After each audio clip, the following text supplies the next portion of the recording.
Okay, not sure what happened there, but for some reason my stream was not showing me as live.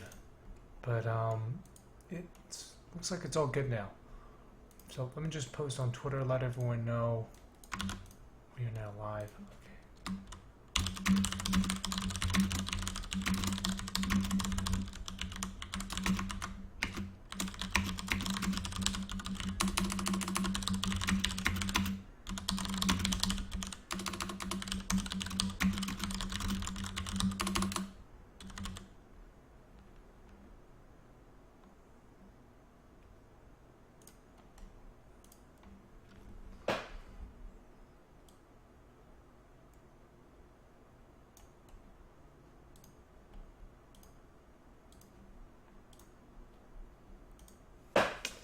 Hey, Beep to Bleep. What is up? Carolando Bloom, Smoke Lore. Hey, everyone. Right.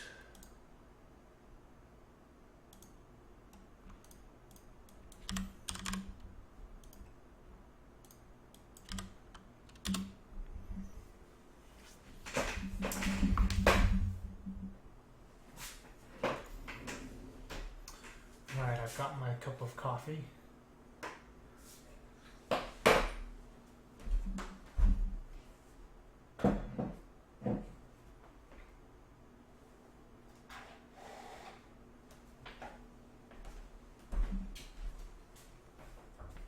Alright, I'm gonna get some milk. I'll be right back.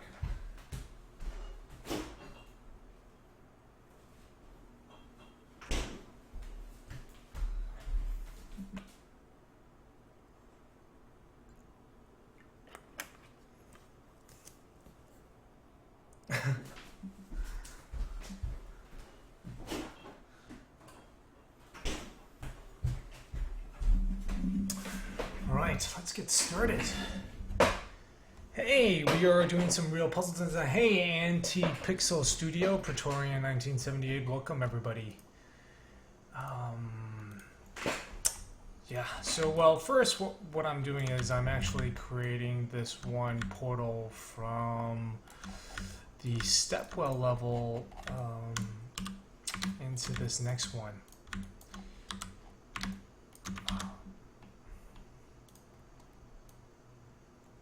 So we're going to set that up, and so we're going to do, like, today's stream, we will be discussing both a combination of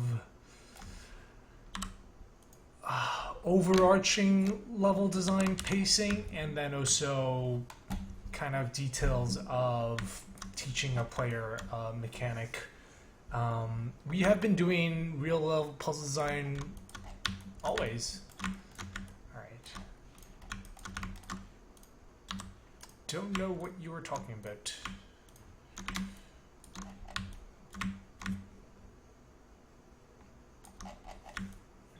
Okay.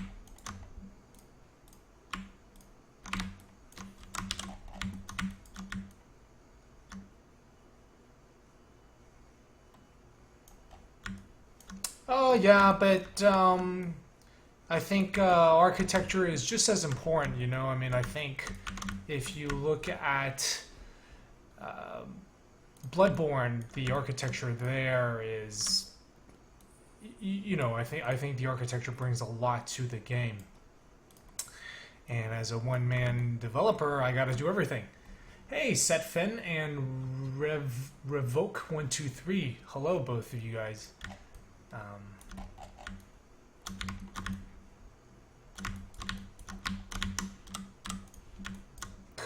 Because the architecture does relate to the puzzle design a lot.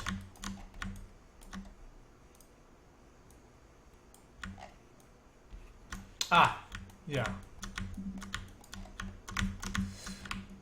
Well, you know, I've got the, I tried out the Mirror's Edge,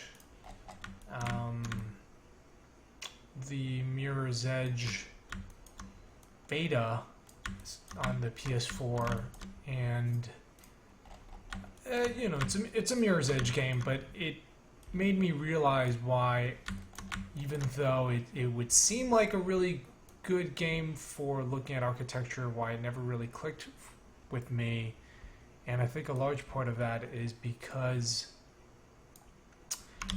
you're simply moving through the space too fast. Like, you're never really thinking about the way the levels are laid out. You're just kind of constantly like looking for something that's red. So, like, I ran through the tutorial section in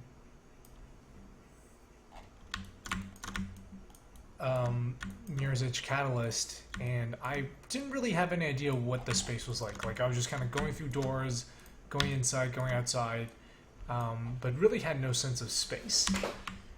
Whereas playing Bloodborne, part of it is you end up having to go through every level multiple times, but you really start to see how like everything is laid out together, which is very cool. I imagine Dark Souls is somewhat similar. Oh, is there a way to turn off the red stuff in Mirror's Edge? Interesting. Hey, Smokelord. Yeah, architecture is pretty important. Welcome, Treeform. I mean, it's not just aesthetics, but it does sort of, it does inform the puzzle design. So the best puzzles are the ones in the end where you have to understand the architecture and how everything is laid out and use that to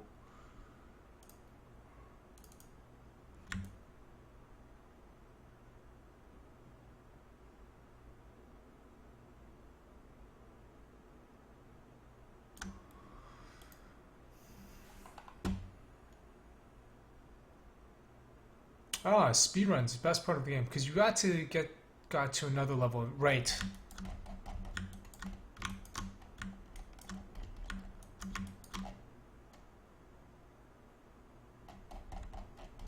Okay, so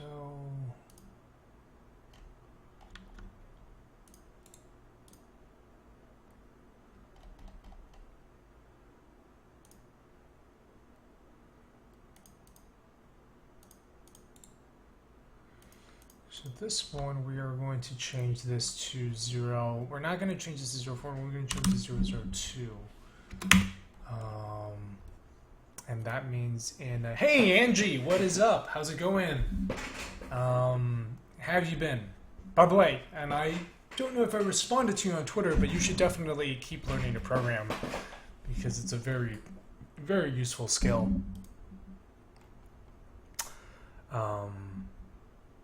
Matrisking. I definitely will. Yeah, so I tried out Dark Souls a long time ago because everyone's like, you should play Dark Souls. And it was very hard and very frustrating, and so I tried it like 4 or 5 times. And then each time, you know, I'd play for about an hour and then get really frustrated and then would leave.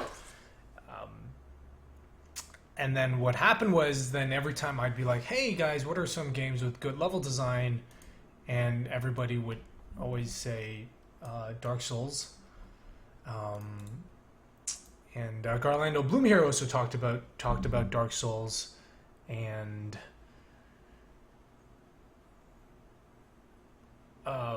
right, but I think you gotta like work. It's actually not that bad once you work through it. But then anyway, a friend had the Bloodborne disc and found it too stressful, so gave it to me, and I tried it a few times and again found it frustrating. But then yeah, just everybody kept talking about it, so I was like, okay, you know what, I'm gonna take like 3 hours and really try to get into it. And now, you know, I'm 2 bosses in and I see the appeal, and it's yeah, they're really great games. And also I realized, because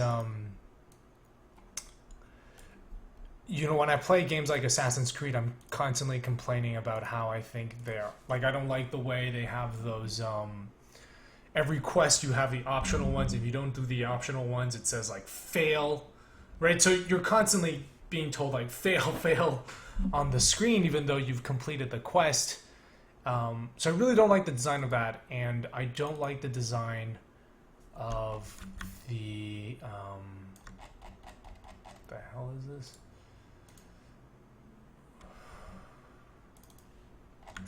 the mini map. Like I try to play Assassin's Creed without the mini map, and it's basically impossible because you literally can't find the next quest without the mini map. But Bloodborne and the Souls games don't have that, so I was like, okay, you know what? I really should take the time to study them because they are doing what I want games to do. Let me see. Yeah, we're the Mirror's Edge. So Dark Souls 3, Mirror's Edge 1. I basically stopped when fighting became important. Okay, Dark Souls 3's got some good level design.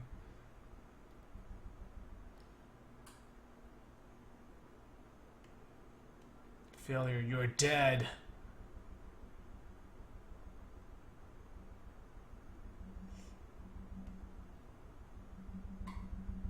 Hey, Zeus Monolith. How's it going?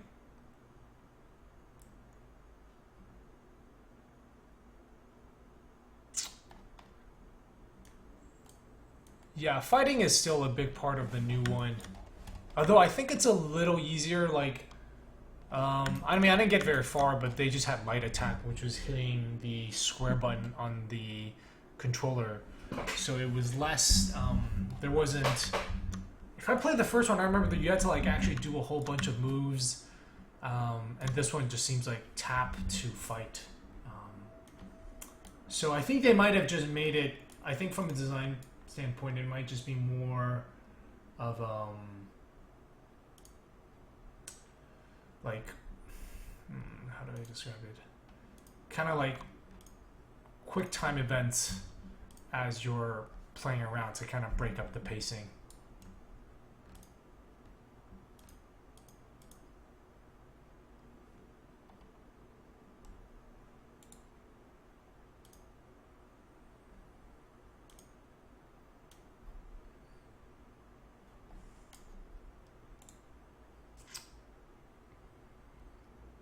Okay, first let's re-enable the exterior section of World A. You go through a little hidden passage and find a shortcut from one area that's like 30 hours in the game back in the starting area. Hey, thank you for the host, Angie. Really appreciate it, as always. Which game is Garland of Bloom? Are you talking about Dark Souls 3 with the interconnectedness that harkens back to Dark Souls 1? Oh boy, it seems like our chat is now it's now a Dark Souls chat. Sorry everyone that is not into those games. They were great though.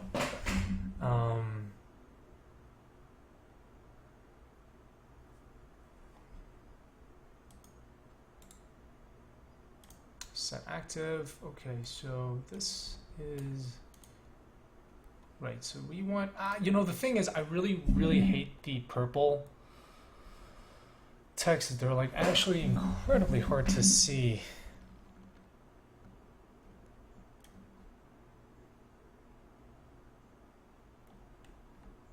I might have to get rid of that later, but for now, let's not worry too much about that. And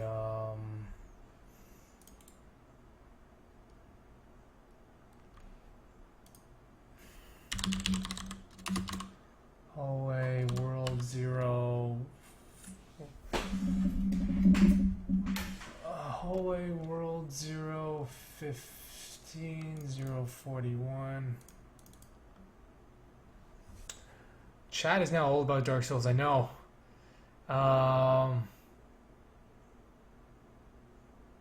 Angie, you feel like you don't want to, or you feel like you do want to?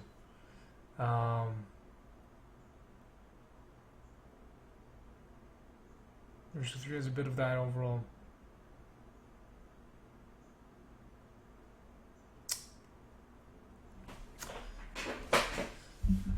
All right. So let's talk about. Right, this is the tunnel. We are actually going to have. Okay, so this is I decided not to go into.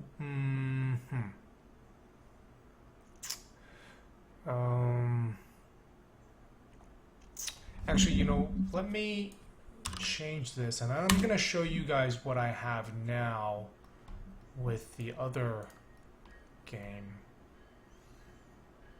And so I'm going to talk about, so we're going to first start off by talking about the way the kind of the pacing is from level to level, and I'm going to talk about why I don't like what I've got currently and why I want to change that.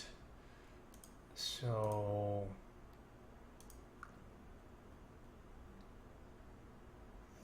yeah, the thing is, I used to think the games were super hard, but the thing is, yeah, the project name is like really hard to change, and it doesn't really matter, so I'm not gonna bother with it. They're hard, but the thing is, you just keep playing through it, and then after a while, you kind of know the area pretty well.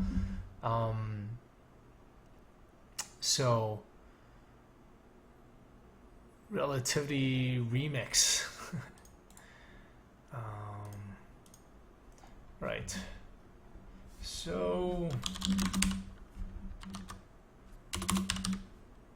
okay, let's talk about, let me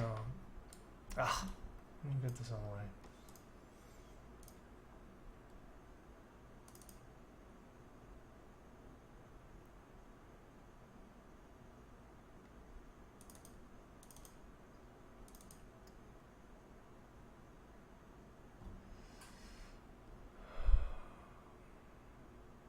All right, this is a build that I just put out yesterday. Submitted it to the Brazilian Independent Game Festival. It's called Big. But in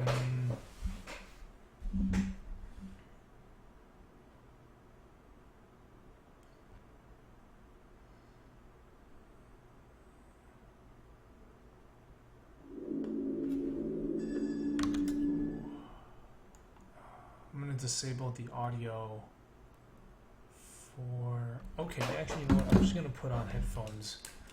So, I'm going to put on some of the music for the game, too. Alright, so... I should have something on the screen while it loads. You probably will. You definitely will. It's still, like I said, it's still all work in progress. There's all the basic stuff we'll get taken care of. I am not doing the audio, no. I'm gonna have, yeah, the audio is the one part of the game that we really have not worked on. Okay. Oh, that's very loud. So, you know, a lot of you have seen this. This is the opening area. You are learning how to move around the space. You're introduced to the mechanic. And at this point, what happens is we are...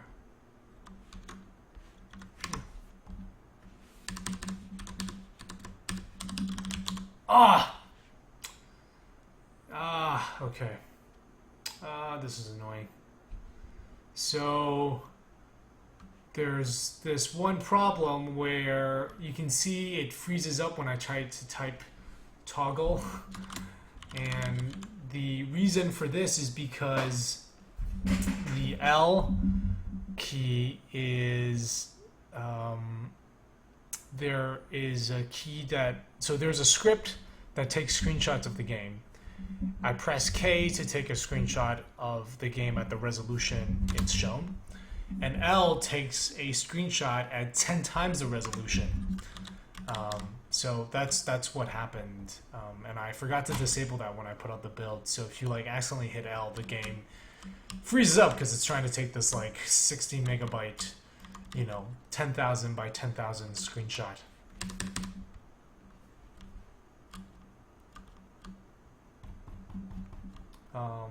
So anyway, the idea is you like finish this area and then you come down. There's this these steps and you descend. You fall down.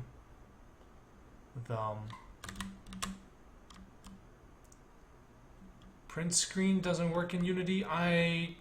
Does print screen not work in Unity? All right.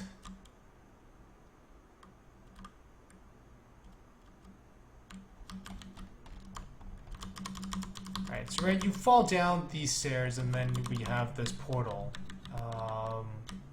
that appears and you go through it. So right now we're in an enclosed space. We're basically in this like one, well, not tunnel, but basically like a tower. And you go through and it's an enclosed space, right? And we walk through it. Ah, okay.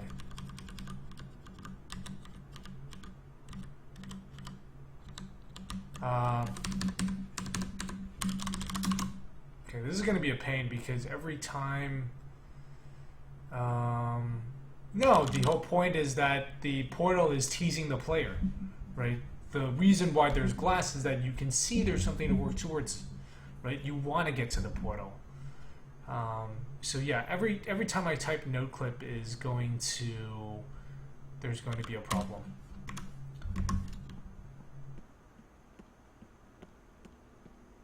Right, so the idea here is we come out into this space. So what we want to have is contrast.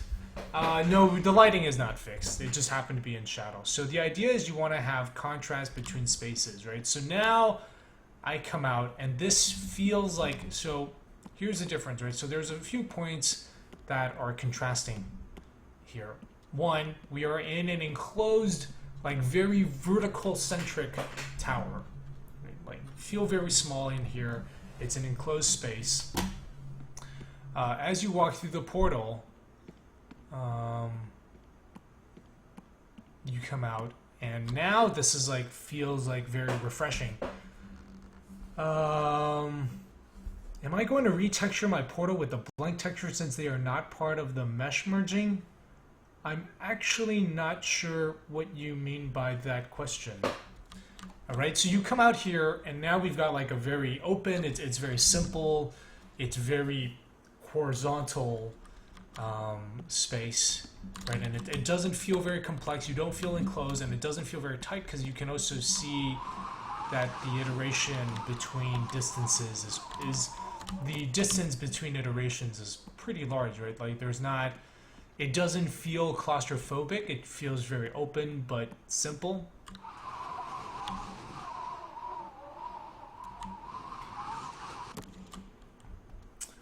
Alright. Do I think the portal will close behind you? No, because the game is all about revisiting old spaces, so I don't really like games that have this is actually that area in Cairo. I was looking at Cairo and I took it. Yes, I've kept the... Yeah, because the portal is still a work in progress, but the idea here, so you just have like something very simple, right? Just to get you to like kind of use a space. It's not super complex. You just bring a box. Okay, we this is funny, the portal that's like on the same render system, so that portal is rendered when so right now what happens is that the portal isn't, the hallway that you go through isn't rendered until you get close enough, and I actually put them on the same render layer issue, which I'm not supposed to, right? Like adjacent, the hallway should never be in the same render layer, but they are, and so you can see it show up. But like when you try to get close to it, it disappears. So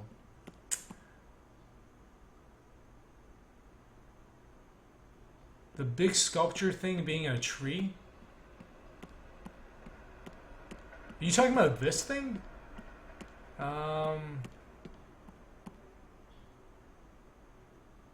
Yeah. Well, it is technically sort of a tree.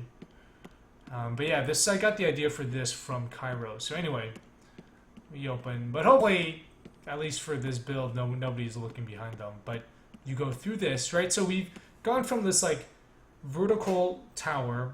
Oh, the floating blocks thing. Okay, the vertical tower, enclosed space, to like a simple outdoor space, and then we come out to here.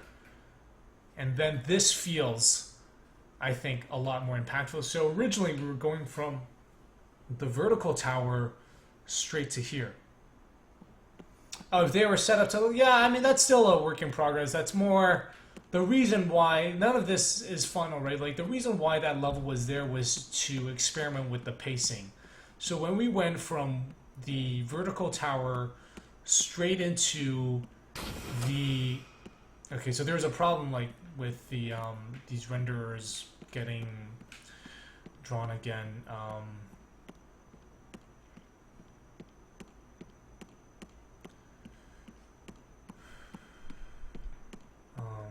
By the way, welcome to the chat, anybody that's new. You know, I'm working on this game, Manifold Garden. It's a first-person exploration game with gravity switching. You know, weird world geometry. And portals. And hey, El Mario. Yeah, there will probably be something hidden in this area. Like, this game is very good for hiding, right? But for a long time, like, originally we had it so, you know, you went from this world straight into the stepwell world. Well, first we had that hallway world that just felt anticlimactic because it wasn't that interesting. And I think part of that was because you went from this into a small room. And the small room doesn't feel good because there's no contrast. But here you go from this, like, vertical enclosed tower to,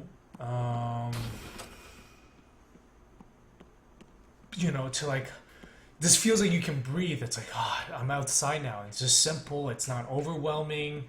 Like, okay, you know, I see that there's this one thing I gotta pick up, and this is why it's there. Like, I don't want you just moving through it, but it gives the player something to do, because so players remember stuff when they have action to perform, right? Like, if they just walk through this, I think that doesn't quite register in their mind. But even if it's something simple, like, okay, just grab the box and put it there, it's like, oh, okay, yeah, right? And at this point, this is still the first time they're seeing trees. This is the first time they're seeing an orange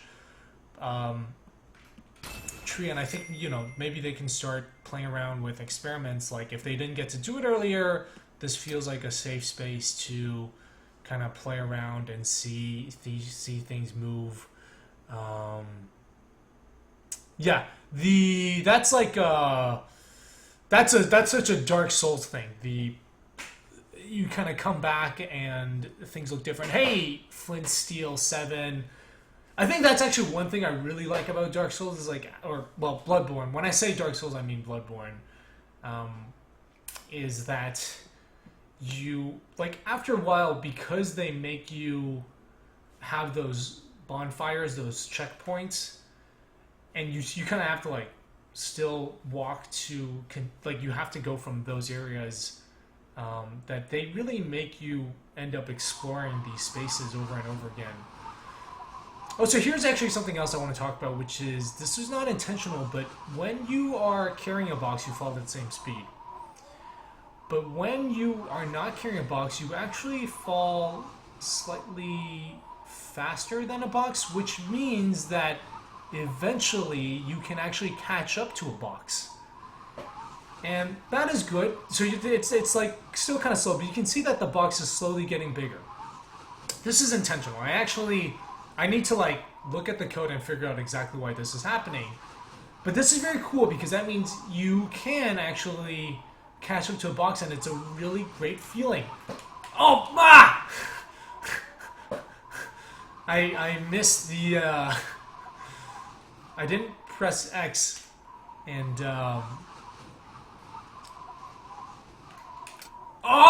yes! I caught it. Anyway, it's just a really great feeling, but it was totally unintentional because I thought my design was actually to have the box and the player fall at the same speed, because you do fall at the same speed when you're carrying it. Like, it drags up a bit, but then it does fall at the same speed. And I think that's obviously important because you want to be able to fall while carrying objects, but I really like that, you know, if you drop it off, you can feel like you can save it, and I think... okay, there we go. No. Okay, there we go, we got it. Yeah. Anyway, it's just sort of a really, really cool feeling.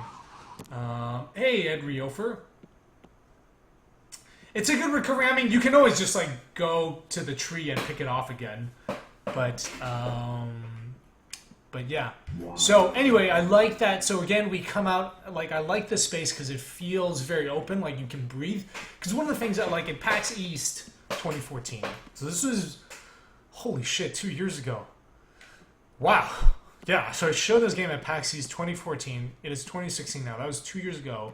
That did the world. The game didn't have rule wrapping, but anyway, you'd finish like the opening level, and then you'd get out to the um the thing is, Setfen, the people want to feel that sound. Like I know there's the air thing is kind of weird, but I think people like hearing the wind. So anyway, you'd like go from it didn't have world wrapping, but you it had this like big sprawling outside world in World One, and you'd finish out, and people would spend like you know like 40 minutes in there, and then what would happen is they would come out.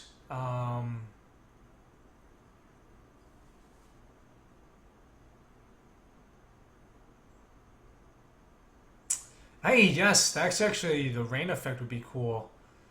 Um, well, you can see the world wrapping. I'm not actually too sure what your concern is. So the anyway, it had this like sprawling world opening world level one, right? It wasn't the design. Actually, what is now World One actually used to be World Two. So you had this other world that was like this big Escher-esque tunnels, hallways going all over the place. Hey, Falk 33, how's it going? Welcome. And the like somebody beat that, and most people didn't beat World One, right? Because there were a lot of problems. But this one guy did. This guy Jesse, who's working on this other game. It's like 2D game. Forgetting the name of the game right now. But yeah, I do answer technical questions in the stream. And so he finished World One and got to World Two, and he was great because he told me something very important. He's like, "Man, you want to know what I'm thinking right now?" And I was like, "What?" And he's like, I'm thinking, oh god, not another one of these levels, right? Because he went from like a big sprawling world, and you beat that, and instead of giving the player room to breathe, I just sent them to another, um, like another big sprawling world. It's just like, oh, like it's. I mean, most of the time I do know how things function. Um, Now I sort of have to, but hey, Fiery Drake. So that was like a really important. You can see that in a lot of games. That's like a pretty established level design technique, right? You don't want to like keep overwhelming the player, right? So see, that was different though. Like Garland of Bloom, you finished World One, but that wasn't it.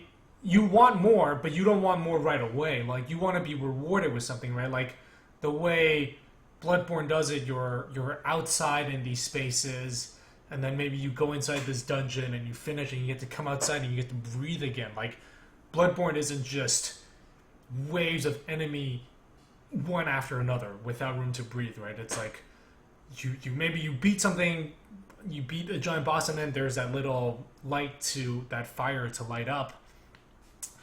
Uh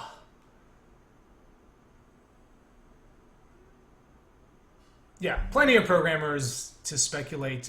Jet user, right? So you get the Vista, right? You get the Vista, and then some enemies ambush you. But that's sort of them playing with like game design tropes. But like you're rewarded with the Vista. You're rewarded with like the bonfire to light up, so you can be like, whew, like I can breathe a bit now. So I think that was something that's important right now, and I think this is like a good breathing area. It's simple, because when it just went from the vertical tower straight to the stepwells, it felt too much. Like you went from this enclosed area to the stepwell. Is that it's sort of enclosed, but it's like it's a claustrophobic area, right? And you to go from there to that was just like really like whew. Yeah, I am. I think the people that don't get puzzle fatigue, like Ed Riofer, are a very tiny minority. Um, so, did you see the image on the? You gotta send that to me again. Oh, right. So I have this other problem where the buttons like stay down. Right. So you go. So then, and then this. So having that small breathing room also makes this a lot more, like the impact of this a lot bigger, right? Because you go from like Okay, this is like a very, chill garden place to, right? Like I can handle everything. Not everything's kind of far away. Again, these doors are the like you can walk through them. The collider. The door isn't actually closed. It's just the collider. The renderer is screwed up, right? To go from like this, which feels very open and very simple. It's even simple. Like the puzzle here tells the player it's simple, right? It's like, hey, here is a simple puzzle. To then being like, so that you get a chance to breathe, and then you come out here. We gotta fix these, and you're just like, holy cow! And like you can't even tell what size the basic instances. Wall hacking. Yeah, the portals are hacked together. So I'm in the process of designing a program, but I still think on how to arrange data and where to start programming. I don't do flowcharts. Probably Jet User, Garlando Bloom, some of the other programmers would be able to better give you that. That seems like us, more of a not what's the word I'm thinking? Stuff like Oracle. That's not proprietary, but like a large piece of software with you're working with different people. So anyway, that room is not only there because it gives the player room to breathe, so that's good in terms of flow, but it also makes this room a lot more impactful because you go from right like it's all about contrast. Like actually, I was playing with I don't know how many of you have got to try the Vive, but I got to do that at GDC, not this year, but last year. Oh wow, so a year ago. Yeah, this year Vive is like all news, but their very first demo, what's very cool is that it starts you off in, so you're underwater, you're like on the deck of this sunken ship, and you, like the first thing you see are these like tiny fish, and you're kind of looking and you're like, oh cool, right? And then what happens is this whale swims by. And so that's a really cool, like I think that's very clever because what they do is they get you kind of looking at this thing in front of you, and then that contrasts with the size of the whale. Like you don't even notice, you just sort of see this black thing, and then when you look back, you're like, holy cow, you step back. And I think this is sort of trying to do the same thing, right? So contrast is good. Okay, so now I'm going to talk about what I don't like in this current one, which is the world that you end up going into.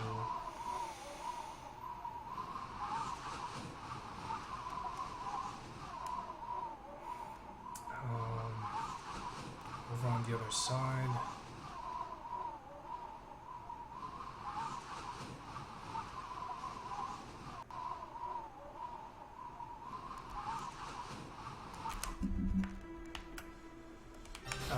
So right now you go from this into this, and I think that's a little bit too much. I think it doesn't do justice for this world, right? Because this world you also need the like wow factor, but I think coming from the Stepwell world, it's not quite as overwhelming. So what I want is instead for you to kind of, okay, Angie, see you around. Thanks for hosting again, and thanks for stopping by. So I think it's not doing justice to this level. It doesn't feel like as spectacular because you came from this other area that was like visually very intense. So I think again I want to have the player go through some. Well, the Stepwell world is there because it's a very good. You want to make a strong impact early on in the game. Right, so instead what I'm doing is I'm going to change, yeah, it does seem like everyone here is not a fan. I mean, I personally don't use flowcharts. I will use it if I'm like really stuck on a problem, just to be like, okay, slow down, think about, try to, more as a way to get myself basically what Garland was doing. Like you then start going through like a linear sequence of puzzles again. So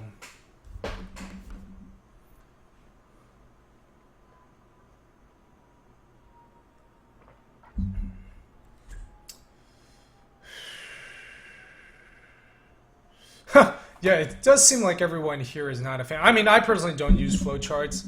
I will use it if I'm like really stuck on a problem, just to be like, okay, slow down, think about, try to more as a way to get myself to approach the problem correctly. But usually, I don't do that. So anyway, that's what I'm doing. We're gonna test that out today.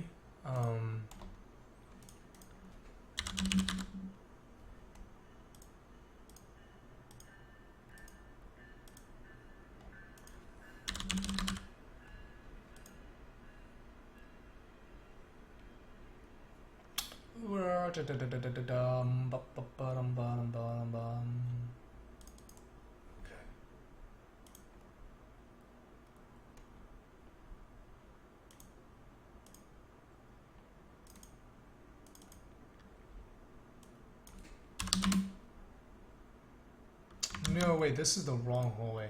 This is not what I meant to open. By the way, so the step world is world 015, and the portal room is the okay. I'm not even gonna explain the numbering. It doesn't make any sense except to me.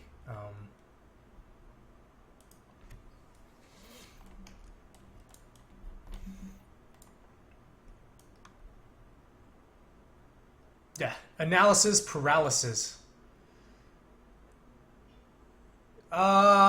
Yeah, it's not that easy though. It's actually still quite difficult. I mean, it helps. It's better than changing it, but it is there definitely still needs work on it.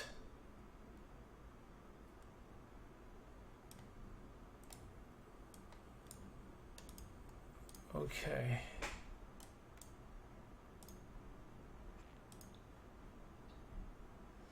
Right, like to manually delete stuff is actually pretty tricky.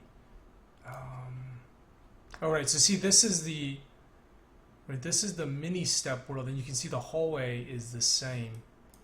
Right, so that needs to be like, see, they need to have different render layer numbers. So this is 2, that's 3. And I mean, it's good. It's better than nothing, but it's definitely like not. Right, and I have to like manually delete arrays.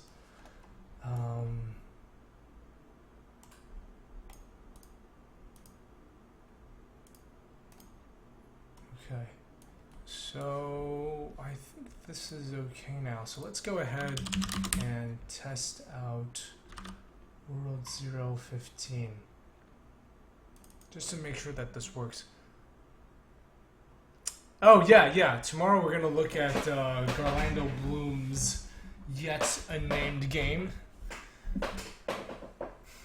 Take a look at that. Mostly, actually, in my games, I've been kind of stuck because I feel like cube on button mechanics already used a lot, so I've been trying to find a replacement mechanic for it. So I can have something super similar in a game that's a base mechanic, but not used in every other puzzle game. The cube on button is lock and key, right? I mean, they're lock and keys.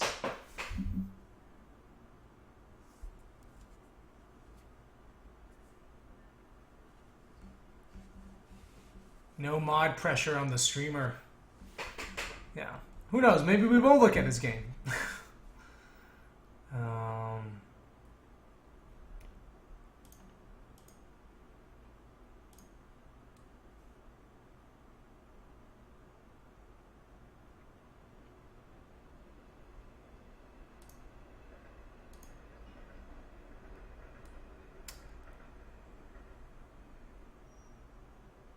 Cube on button. Why not sphere on button? Because then it rolls around. You know, yeah, you have jars, and you gotta pick up cookies and put them in the jar, and then that opens up. Stick in a hole.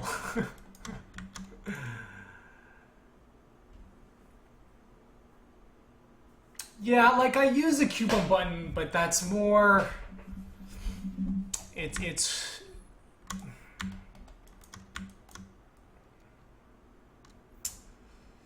you know, because otherwise, like I can have this inventory menu, but I don't really want the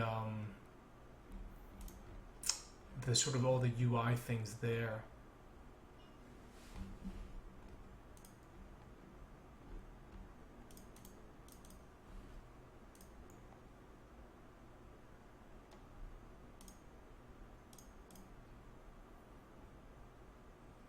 Right, yeah, coupon button is not the core mechanic, right? That's more just a way of interacting with the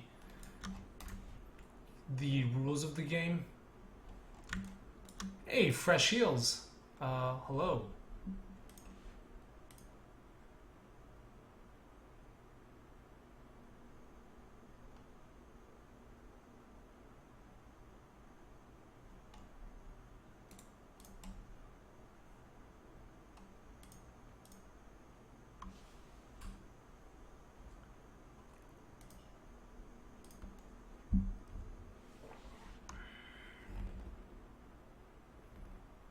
Um, Wait, Portal had spheres?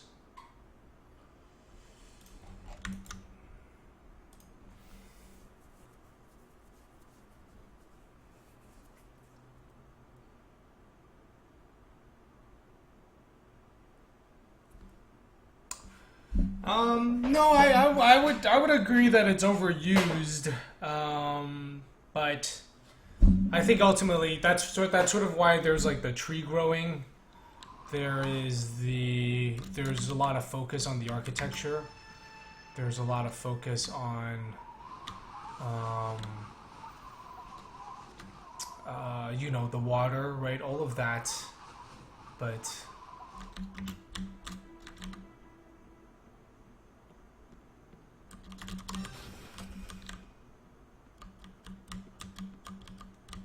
okay, it's not. We are missing. All right, beep to bleep. I'll see you later.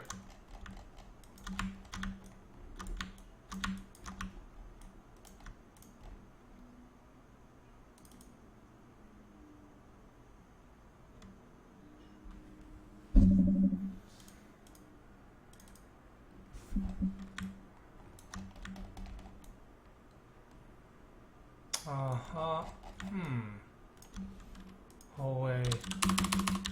Ah, okay, right. It's because I didn't add the hallway to that one, right? So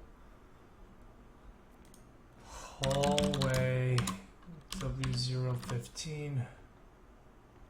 That needs to get no, not that version. The optimized version of the scene needs to get added. Oh no, wait, it was added. So why is that not working?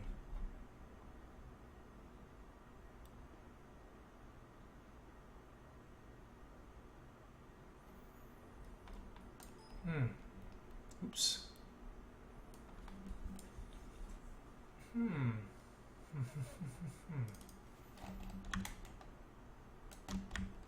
Okay, the portal is here. And it should open up hallway. Let me. Hallway 015.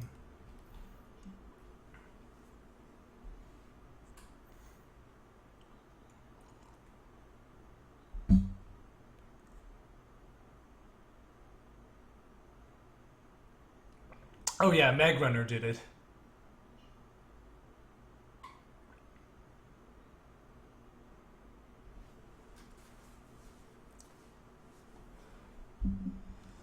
Okay, so I'm a little bit confused about why this is not.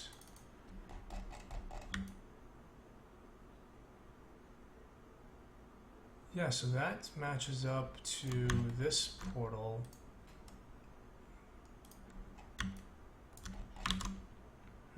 Weird. Okay, well, this interesting. Let me try this again. I don't know why that portal is not working.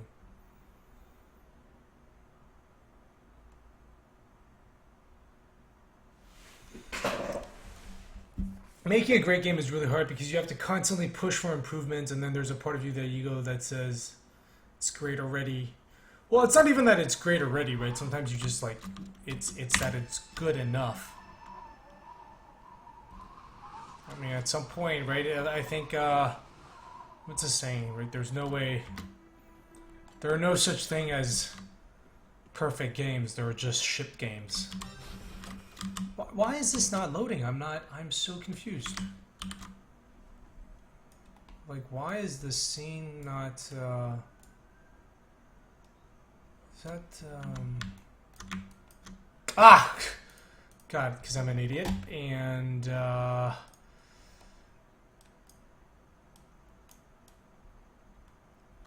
I had,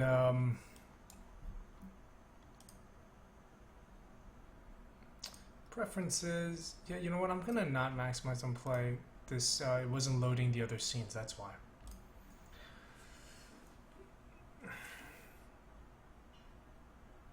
Well, I think that's true, but my argument more from the standpoint that you really have to have a certain level of humility about things and be willing to throw it out. Yes, no, definitely. I think you don't want to settle, right? For certain things, because definitely that's like what kept pushing me to improve on the art style, because otherwise I would have settled a long time ago. Like what it's now, it's certainly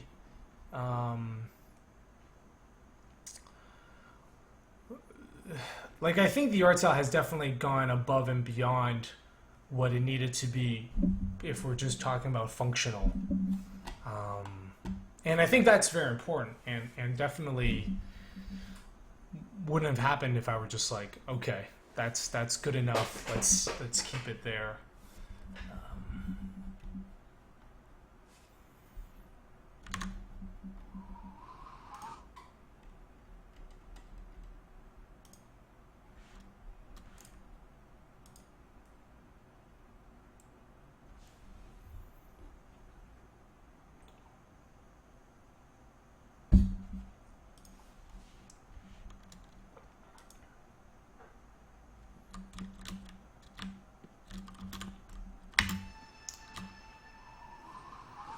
I have a bunch of nodes and I want to access them and delete quickly. Would it be smart to put them in an AVL tree, or is there a better method? Unfortunately, I don't even know what AVL is, and I try not to use mine. I don't use nodes. Right. Okay, there we go. Right, so.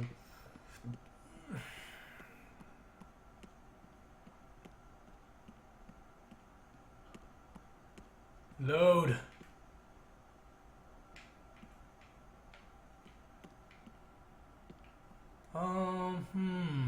Interesting. Why is this not loading? I think because I did not create and optimize. I think we did not update World 002. Yeah, that's the Unity mouse not locking thing is driving me crazy. AVL trees are good for certain things, like trees that you need to search through quickly and need to keep in the correct order. No, I think so that's the thing is like, because everything is using the optimized world, it is connected. Like you can see it is connected. But I think what we did was we didn't update the optimized version of this world. So I'm going to do that now. Then we're going to go back to world 015 and test. Yeah, so this is sort of one of the areas that I wanted to. Well, the thing is, you can have your editor windows spread out across, right? Like everything I have, I have all my favorites project console tab on my right screen. So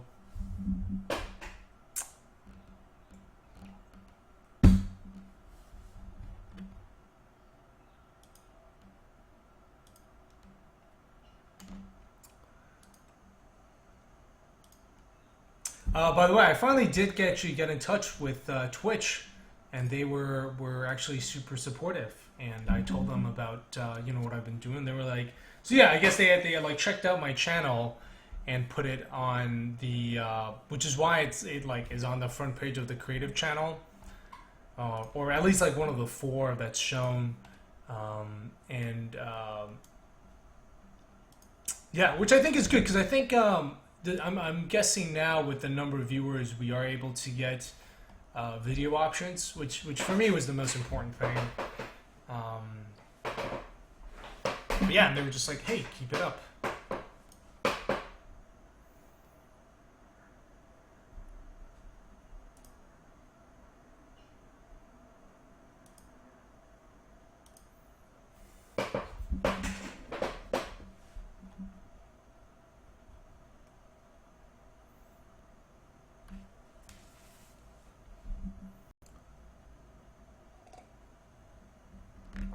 Boy, thank you everyone for helping to answer technical questions.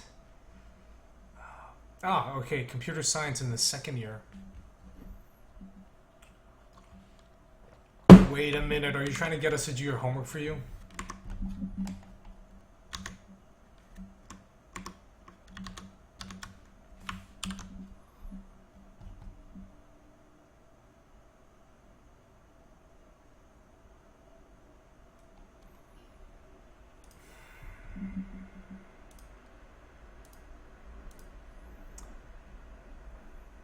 Homework. Oh man, you should get a second monitor. The thing is, you can always use more monitors. Like I had 2, and then but what the thing is, once you start using 2, you just can't go back to 1. Once you start using 3, you can't go back to 2, or then, and 1 is just painful. I've sort of always just learned tech as I go. It's been nice to pick up some more things lately. Hey, sub. Welcome back.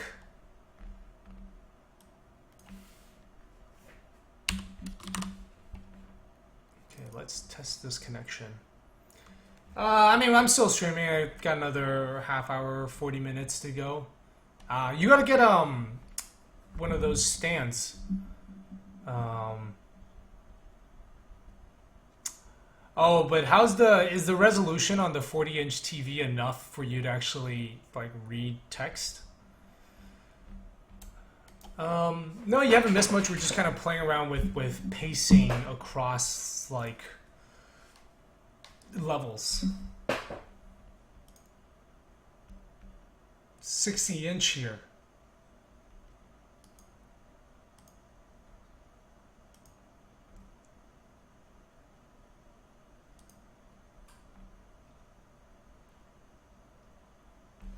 Hey, Ezio! Hey, it's been a while. How you doing? 2 portrait monitors. Why would you need 2 though? Don't you just need 1 for code? Oh, Garrett is here. Hey, Garrett, how'd your stream go yesterday? Yeah, I know. I've got 3. I think for streaming you do need 3, right? Because you have like OBS and the chat in one screen. You know, your whatever you're doing on the main screen, and then on the right you can have sort of like other stuff. So I have all the like project folders, the tabs on my right screen. I just got your Unity game into a playable state. Awesome, glad to hear that. So let's test this.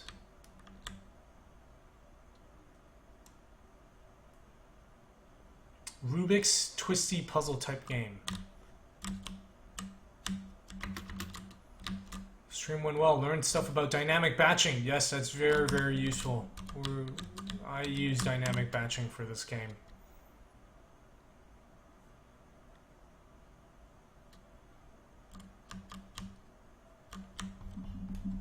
Huh. Okay. Yeah, there we go. So we start coming through here, and then we get puzzles. So I think that's a good transition. So actually, you know what? Let's go back to World 2. We're gonna put a so I don't know if you noticed when you came out of the portal there wasn't like a button to press, and I'm gonna put one back because what's great is that well, yeah, you gotta get a graphics card that supports it. You can rotate rings of pieces around the corner axis.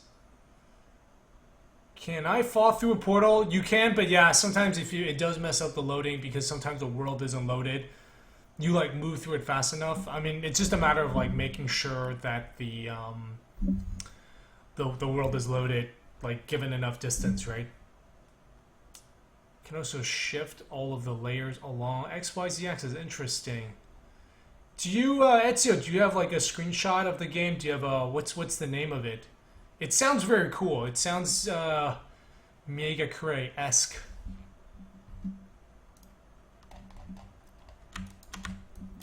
Man, you know, Mark Tenbosh should stream. I want more devs to stream. Like, here are some devs who I think I would love to watch their streams. The No Man's Sky team.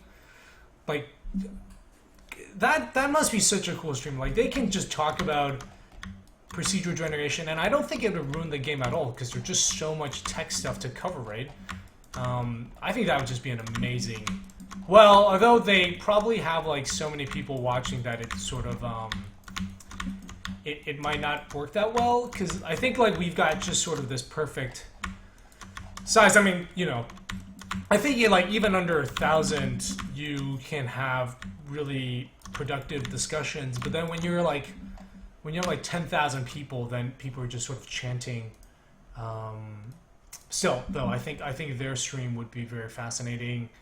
John's does stream. I like to hear his design streams and not just his programming ones. Mostly because the programming ones I can't follow. Mark Tenbosh I think would be cool. The talking about Mega Cray. How big is their Death? I think it's like 5 or 8.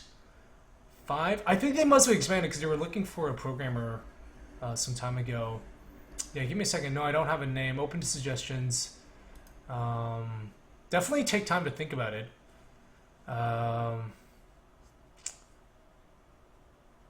Which part? I don't know. I mean, I just stream all of it. Like,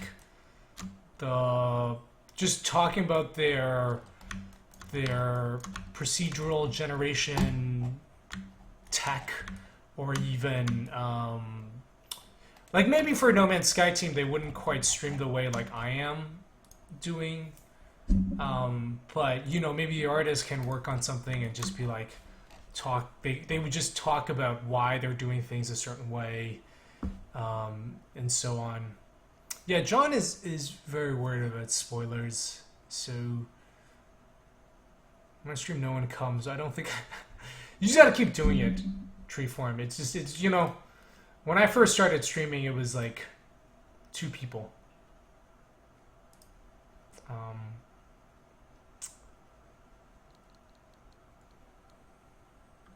Why is it that as a developer of the RPG, the only part you can stream is asset creation? I mean, I'm doing stuff like level pacing now, right? Because so this is we can just like even I'm talking about okay, this is room A1.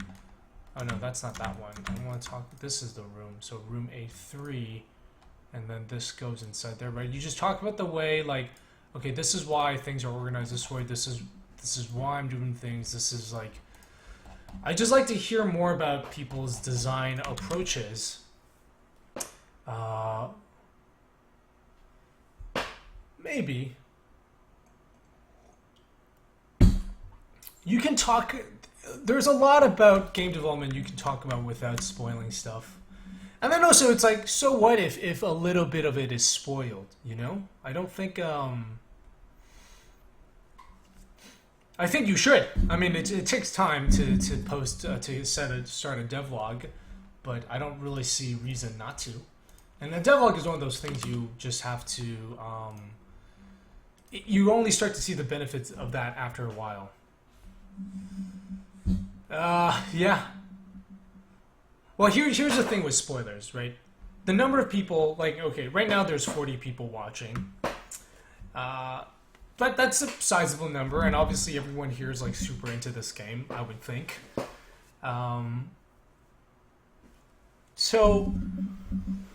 But the number of people that are going to play the game, I would hope, is going to be much bigger than what the number of people that are watching the stream, right? So, like, just the number of people that you spoil it for is not huge. And I'm also not talking about the... Oh, cool.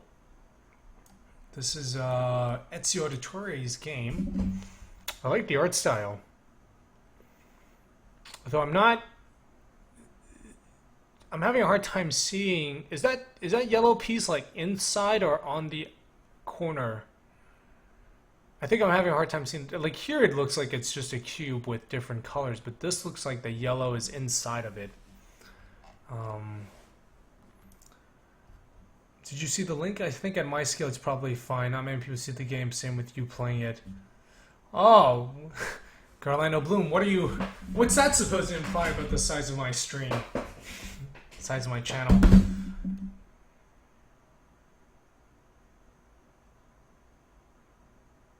Oh, it's on the corner closest to the camera. Okay.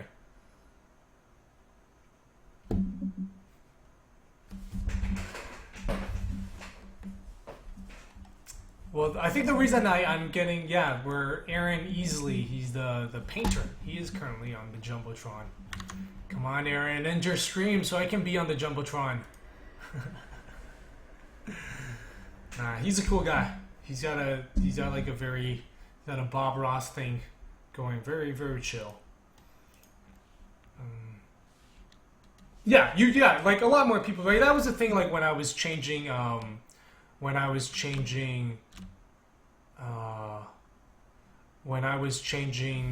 names, was like the number of people that are gonna know the name of your game once it comes out is way more than the people that know about it now.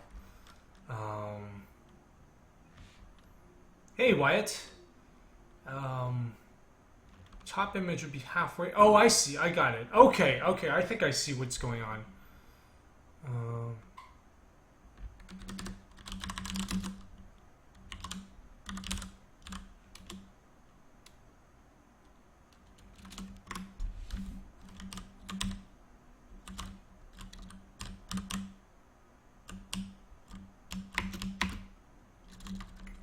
No, but you can also stream yourself discussing, like, the game, right? Just talking about, like, okay, why... You can just be like, why do I put this window here? I bet I could spend, like, 2 hours talking about the design of that window. And you can come with a lot of very interesting stuff about it. Oh, God, it's that Unity... That mouse bug.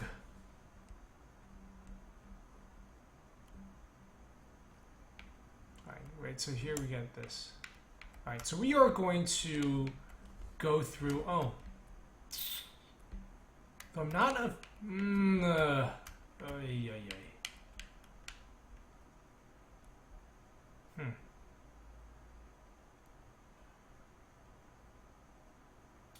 Not a huge fan of the two doors right next to each other.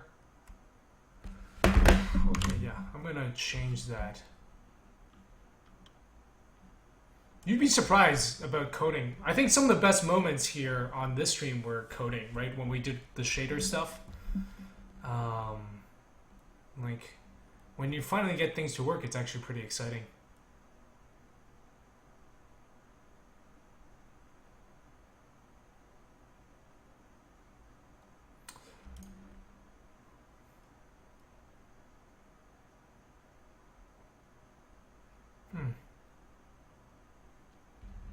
Yeah, so you guys saw, like, okay, you guys saw the, like, just what was happening there, right? It was like, you press the green switch, and then right away, there was another green switch, and I think that's not super interesting.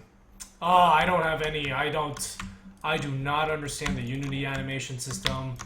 It's like, do I use Animator, or do I use animation? And, yeah, I was, like, on the Legacy one, and then you have these, like, idle, it's like too complicated for what I want to do, and I'm not. Yeah, I'm not a huge fan of the animation system in Unity.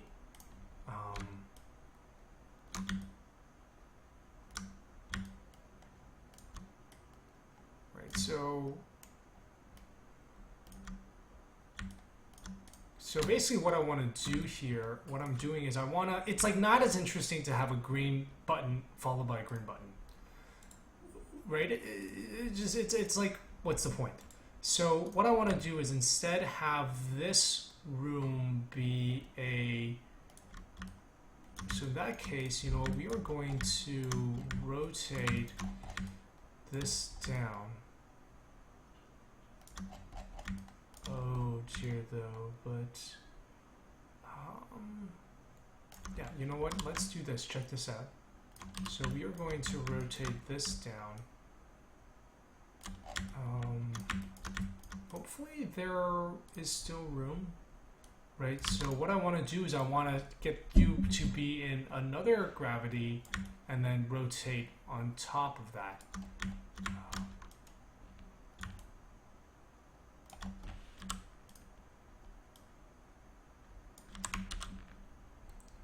Have I thought of adding some sort of day-night cycle? Well, we do sort of have we sort of fix another problem with the day-night cycle through something else.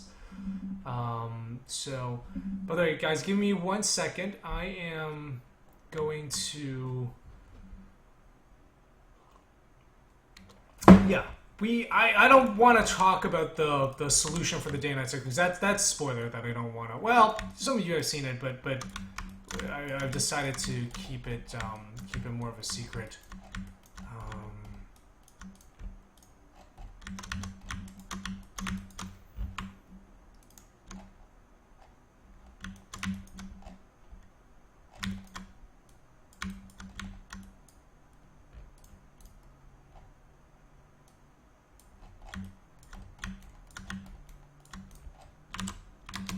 Okay, it looks like we might not get to puzzle tutorial design, but I think this is still important.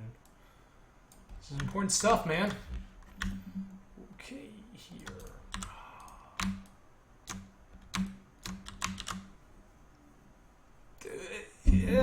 Day-night is not the right word, but it gets at, it's like, it gets at why you want day-night cycle.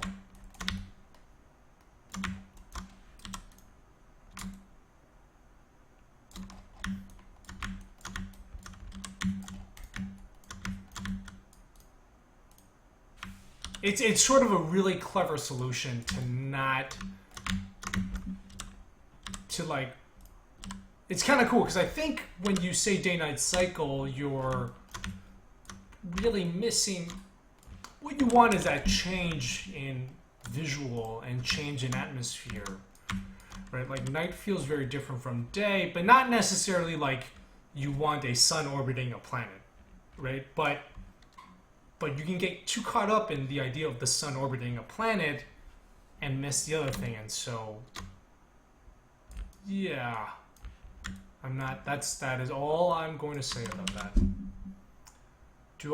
Yeah, I basically do, there's some, I think the doors are made outside Unity. Somebody, I believe Chris Wade made it, just because there was like, the way I was doing it in Pro Builder was a bit inefficient.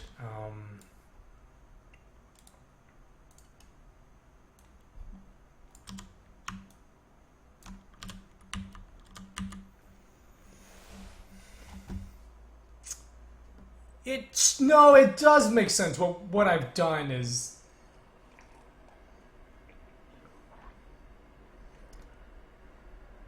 yeah, I would try to avoid, yeah, Ezio Auditore, I think for what you're doing, I think you can do it without. I would do what Garlando Bloom suggested, and use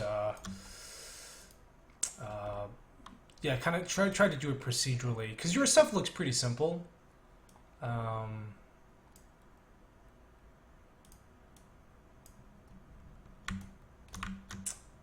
In Digimon Tamers, the day suddenly changed to night in the digital world. Alright, we're gonna not keep talking about that because I don't want to spoil anything. So let's talk about let's talk about Dark Souls. Ed Riofer, have you played Dark Souls? I'm curious because I know you're a big puzzle gamer, and I'm just kind of curious how if you play other games beside puzzle games.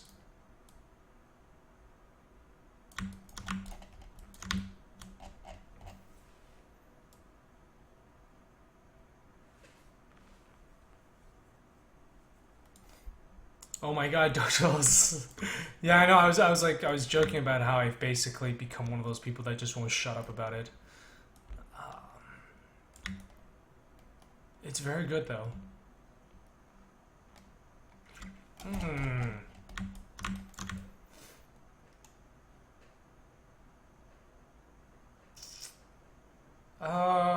Okay. Actually, so you know what? So here's one thing I don't like, right? So if the player comes out, they're facing this way, they go down, they gotta come around here, walk around, walk this way, and then they're facing this back wall to press it. So, you know, what would actually be a lot better is to do something like this. So this is this is where, I guess this is technically, yeah, this falls under architecture, I think. Oh, come on. Stop. I keep, like, dragging on the wrong object, which is really annoying. Have I finished? No, I've got 2 bosses. It's gonna take me a while. I'll play for half an hour every day.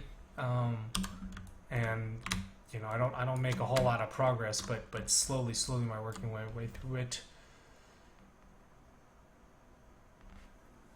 Well, I think you can, Ezio, I think you can do it through procedural and kind of get the same thing. Okay, I died like 40 times with the first boss.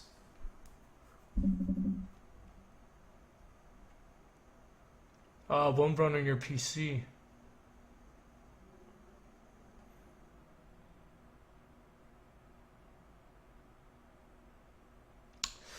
It's interesting that to hear you describe games as too hard. Ed Real I'm guessing you're playing Steven's Sausage Roll.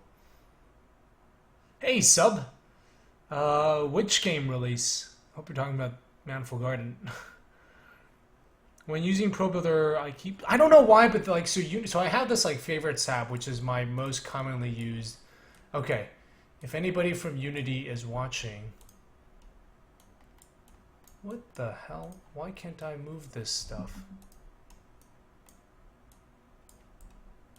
Okay, so I have this favorites tab, which like Unity should have, because otherwise you're like, I need that door object, and you're like typing in, and there should just be like, so I got this favorites tab right, and just the most commonly, and I just click and drag, but every time I'll click on this, and then it'll end up dragging the one below, which is kind of really annoying.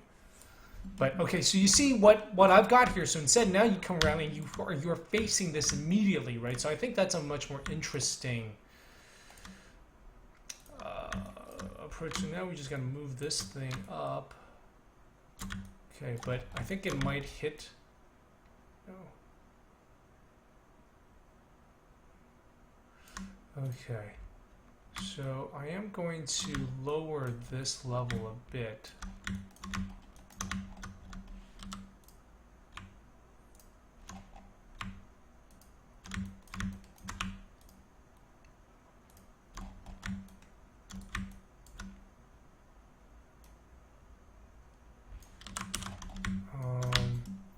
And you know what? I am going to just take a quick break, and I will be right back in like 3 minutes or something.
Oh yeah, so the music is Lifeform, who did the soundtrack for Dust Force. It's one of my favorite game albums. It's fantastic. I actually think I learned about Dust Force because of the soundtrack. But yeah, it's really fantastic. So.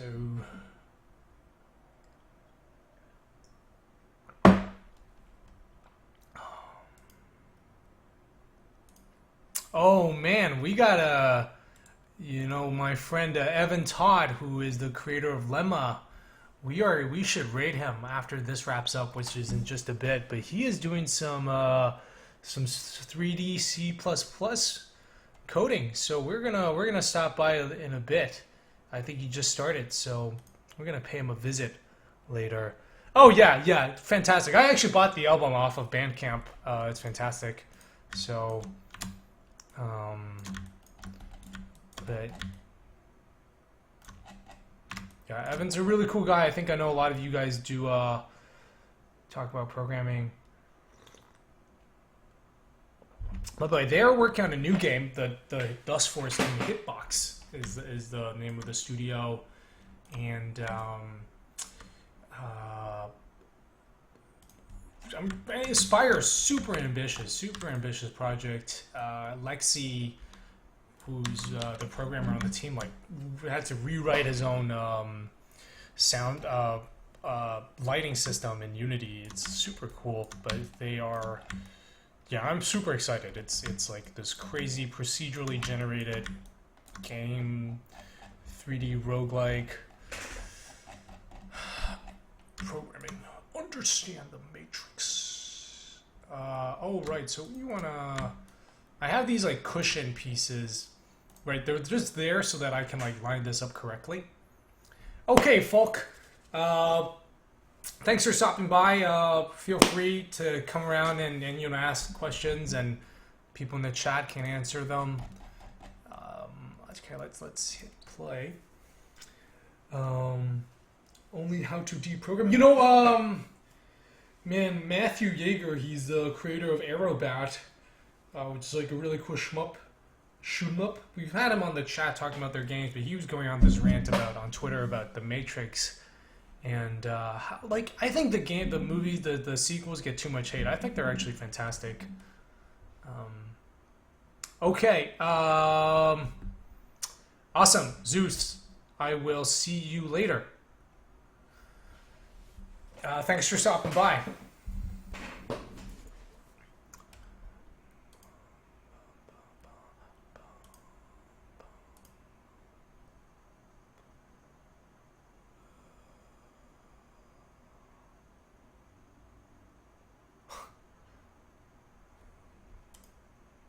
Come on. So we'll talk about kind of the pacing of this. See you next time, maybe. This is the last time you're gonna come onto my stream.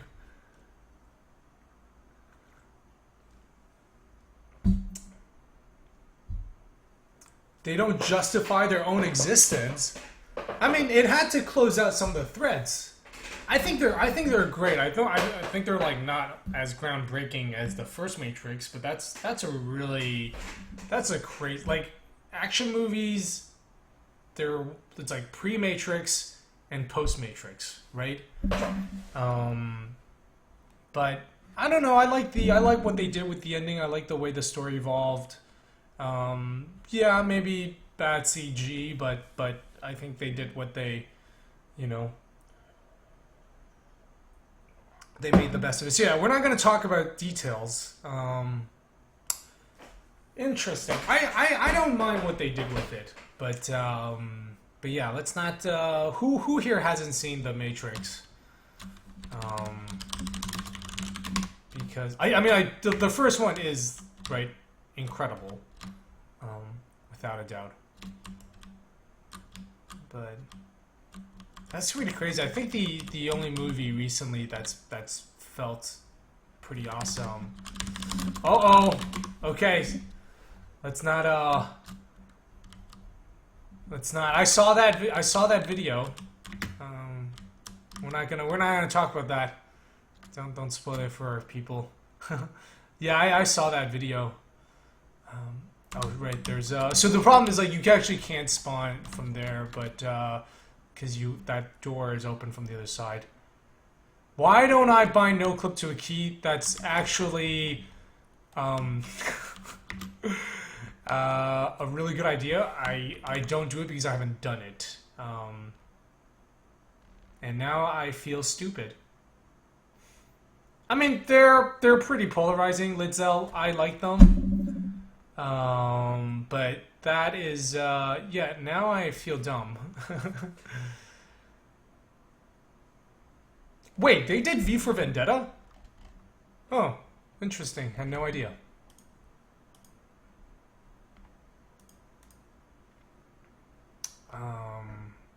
I had no idea they did V for Vendetta. That doesn't feel like a Wachowski movie. Interesting. Haven't seen Cloud Atlas. I should watch that. What's that new movie they did? Not Cloud Atlas, but the one that I heard was like an amazing mess. Jupiter Ascending. Well, no, it is actually kind of a pain in the butt. I do like typing it. I mean, the thing with, like, the reason to use so the console command wouldn't be bad if I had autocomplete. It's actually better than a hotkey just because it's like, you do eventually run out of hotkeys and you have the problem, like, I don't know if you guys saw with the screenshot, right? Like, I've got that script that takes a giant screenshot and it's bound to, I have it bound to the L key. And then it means like, you know, I output the build and I forgot to disable it, which it's sort of annoying to have to do that.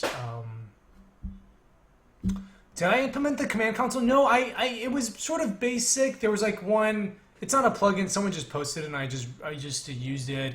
There were some bugs I had to fix, but there's, yeah, that's like, oh, that's, my God, I wish Unity had a built-in console. I wish it had like a frequently used tab of stuff you use in your level design. Oh, they wrote it. No, but isn't it an adaptation? I thought that was an adaptation of a comic, right?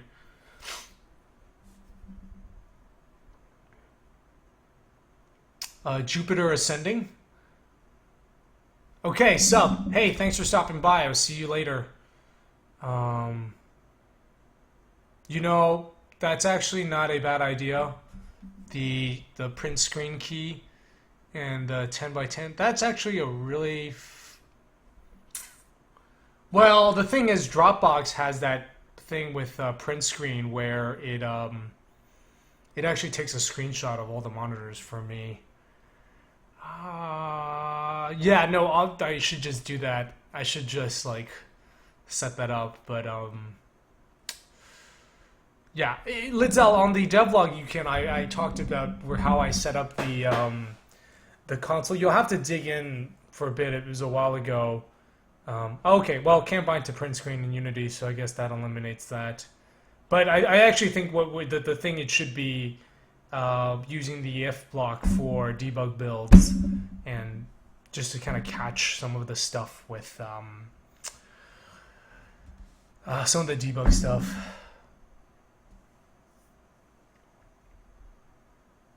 It's 12. It's F12, right? Bind it to spacebar.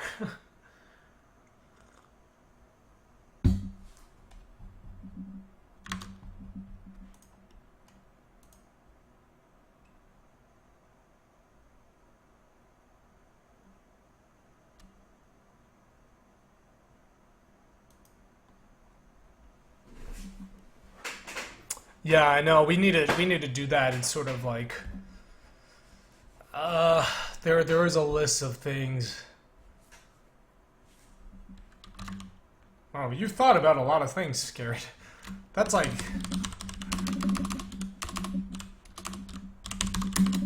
by the way, because then, you know, everybody sees me type that and they're like, whoa, he's at a console in his Unity game. That's cool.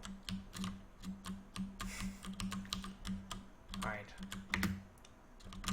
So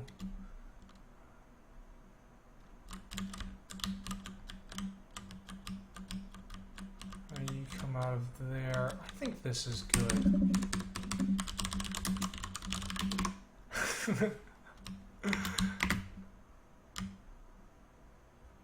And like you come out of here and then right away you see that, and I think this is, yeah, that's a lot more, you know, that's just a lot more interesting of a than two being the same way.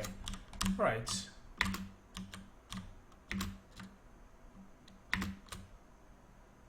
Okay. We're gonna go to World 1, we're gonna go through that vertical tower, and we're gonna see if this pacing works, right? So we go from World 1 to like Tiny Zen Garden to Stepwell to Tiny Room and linear sequence of puzzles. So this means that the game is still fairly linear for a good chunk, but I think that's okay. I think that's fine for now. Because I think I was putting in the non-linear stuff a little bit too early, but I don't think it quite makes sense yet. We'll see. Obviously, I got to do a lot of playtesting. By the way, for those of you, if you're watching the stream and you're new and you're enjoying it, definitely follow the channel. Help me grow. You know, tell your friends about the game.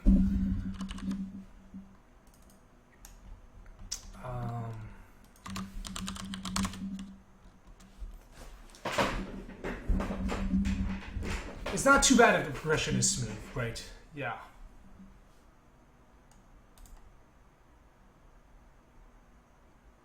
Okay, so we're gonna go through this again. Your stream reminded me to implement one. Yes, do it. So, Liddell, yeah, check out my devlog. It's got a link to the to the one I downloaded. It wasn't on the asset store. It was just some guy posted about it, and then I like made some tweaks. Yeah, don't seem too easy to get stuck on. Do you mean like because they're not too hard? Portal is too linear. Portal is too linear. Well, even the linear parts are sort of... It's actually much more like Bloodborne. There are certain choke points, but... Actually, you know, I used to be super into open world games. And now I'm not quite a big fan because it seems like... So both Skyrim's not as bad, but even then you still have to use the map and you have to use like the little objective thing on your screen to kind of tell you where you're going. And you know, Assassin's Creed and GTA, they're basically impossible without the minimap, right? And Bloodborne is not open world, but I think it has a lot more interesting level design as a result.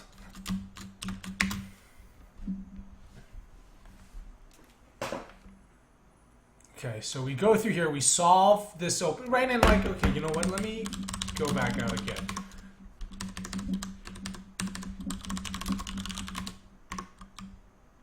Soulstone's Cavern in Skyrim? I don't remember that. It's been a while. It's been a while since I've played Skyrim. So, right, like, and even out here, you can sort of go anywhere. You can kind of choose which areas to go to. So even then, this already feels, it's already getting at that, like, it's scratching that, like, open area itch.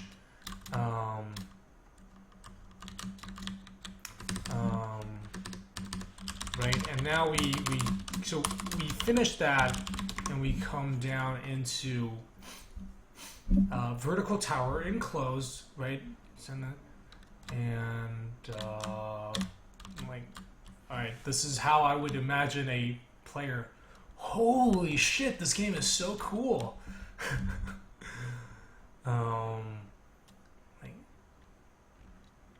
Okay, now I got some room to breathe. Like, okay, this is super chill, simple puzzle. Okay, relax, feel safe.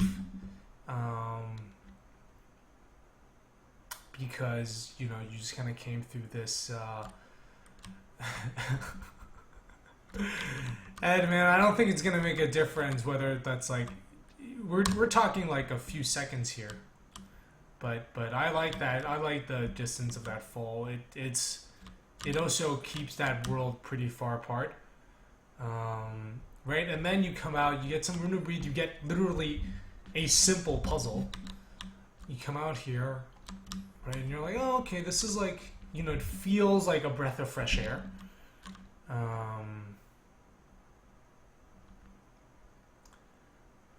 And now we open this up, boom! And it's like, holy cow. This world is crazy. This game is so good. I'm almost at the 2-hour mark, so I'm not going to refund it on Steam. And we open this, and we go into a little room, and I feel like this doesn't feel bad. This feels okay, right? And it's like, ah.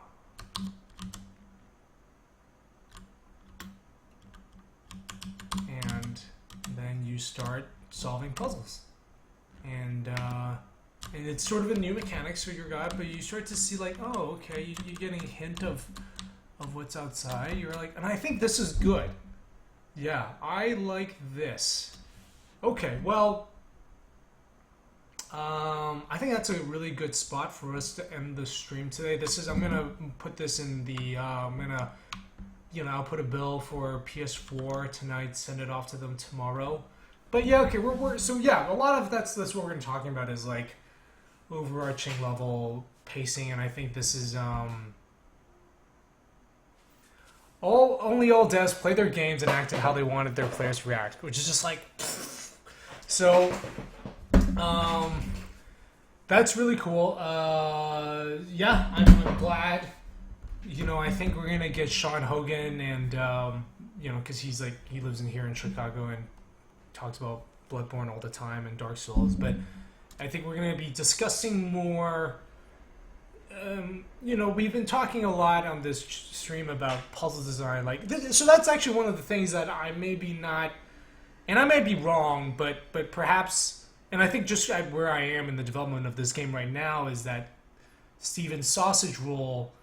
I can see that it's got good puzzle design, but what I'm interested in now is more level design, right? So like Bloodborne, Dark Souls, they're more relevant because they're about this like contrast in enclosed space, open space, like pacing, and not so much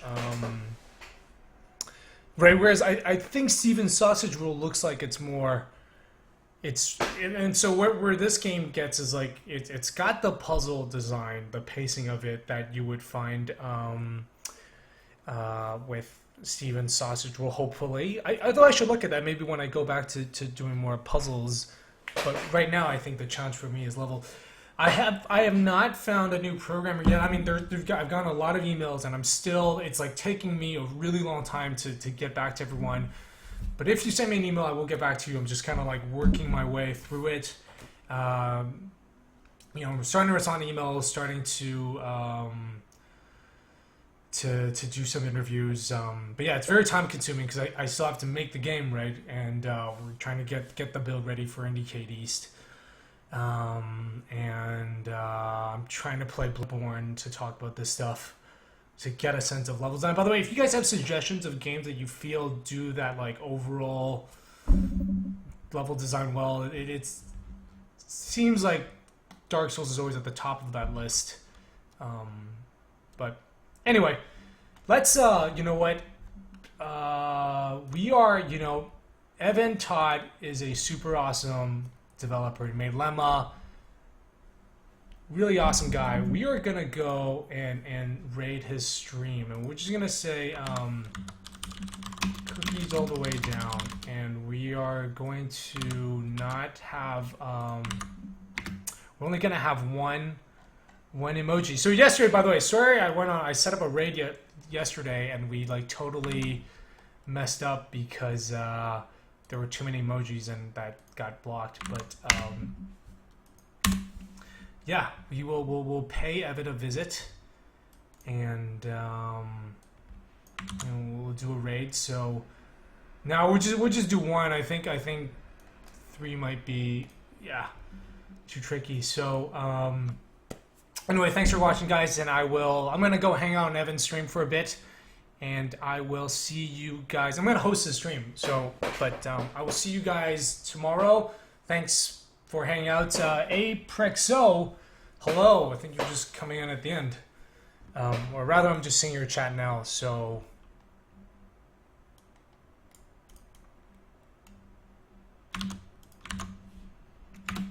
all right, peace out, guys.